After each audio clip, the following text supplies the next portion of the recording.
હાલો, આજે હું વપરાઈ ગયેલું તેલ શુદ્ધ કેમ કરવું, પાતળું કેમ કરવું, એનો પાછો ઉપયોગ કેમ કરવો, એનો હું વિડીયો લઈને તમારી સાથે આવી છું.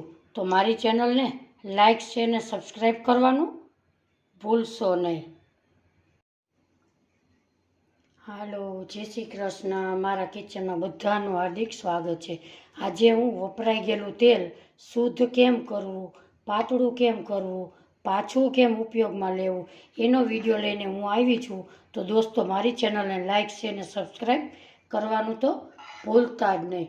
જો દોસ્તો, આપણે તેલમાં પૂરી, ભજીયા, ભટુરા એ બધુંય આપણે તળતા હોઈએ છીએ. તો એમાં ખોરાકના થોડા કણ રહી જ જતા હોય છે. આ તેલમાં 1 થી 2 વખત જ આપણે તેલ વાપરવું જોઈએ. ત્રીજી વખત વાપરવું એ આપણા માટે હેલ્થ માટે નુકસાન થાય છે. માટે આપણે અહીંયા ક્લીન કેમ કરવું એનો આજ આપણે ઉપયોગ કરીશું. અહીંયા આપણે તેલને શુદ્ધ કરવા માટે 2 જ વસ્તુનો ઉપયોગ કરીશું. એક તો કોર્નફ્લોર અને પાણી. સૌપ્રથમ 1 ચમચી આપણે કોર્નફ્લોર લેશું. એમાં આપણે 4 ચમચી પાણી ઉમેરીશું. દોસ્તો, તમને એમ થશે કે આપણે તેલમાં 1 ટીપું પાણી પડે તો આપણે પરેશાન થઈ જઈએ છીએ. પણ આ બેન તો અંદર આ પાણીવાળું મિશ્રણ નાખવાના છે. તો આપણી શું હાલત થશે તમે વિચારતા હશો. અહીંયા આપણે એકદમ મિક્સ કરી લીધું છે.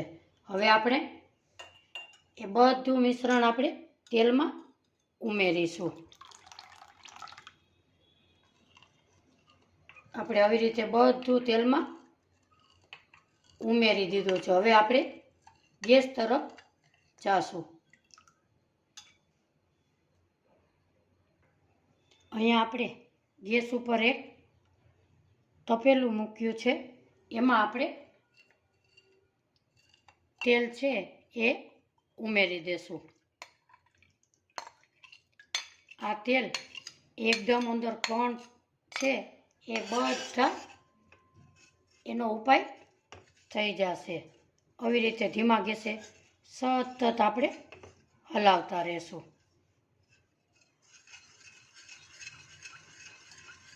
તમે આગળ જોઈ શકો છો કે આપણા કણ એકદમ દોરું એવું તેલ એ શુદ્ધ કેવી રીતે થશે.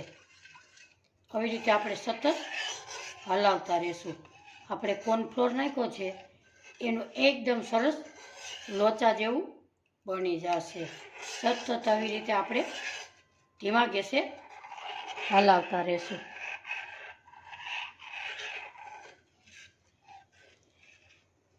દોસ્તો, આજનો મારો વિડીયો તમને ગમે તો લાઈક શેર ને સબસ્ક્રાઈબ કરવાનું ભૂલશો નહીં. આવી રીતે જોઈ શકો છો કે આપણું સરસ એકદમ લચકા જેવું થઈ ગયું છે. હવે ધીમા ગેસે સતત હલાવતા રહેશું.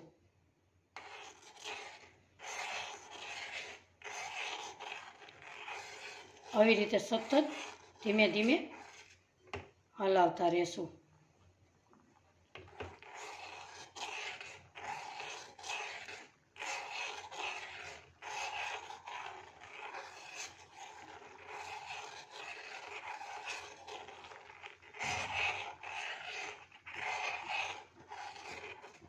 તમે જોઈ શકો છો કે આપણા બધા કણ એ આમાં ચોંટી જાય છે અને તેલ આપણું સરસ શુદ્ધ એકદમ બની જાય છે. આપણે જોઈ શકીએ છીએ કે આપણું તેલ એકદમ સરસ શુદ્ધ એકદમ બની ગયું છે. આવી રીતે ધીમા ગેસે આપણે સતત હલાવ્યા રહેશું.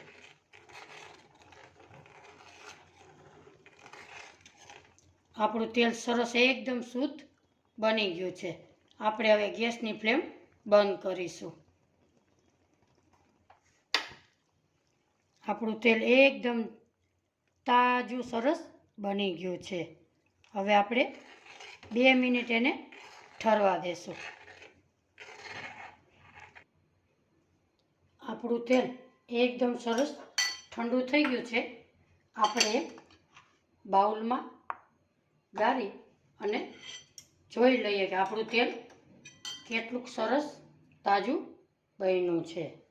આપણે જોઈ લઈએ કે આપણું તેલ સરસ તાજું તાજું ચોખ્ખું બની ગયું છે.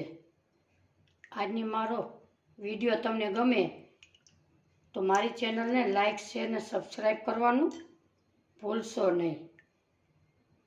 આપણું તેલ સરસ એકદમ ચોખ્ખું ચોખ્ખું થઈ ગયું છે. દોસ્તો, આજનો મારો વિડીયો તમને ગમે તો લાઈક શેર અને સબસ્ક્રાઈબ કરવાનું ભૂલશો નહીં. તમે પણ ચોક્કસથી આવી રીતે દાજિયા તેલનો ઉપયોગ આવી રીતે જરૂરથી કરજો. ફરી મળીશું એક નવી રેસીપી સાથે. ત્યાં સુધી બધાને મારા જય શ્રી કૃષ્ણ.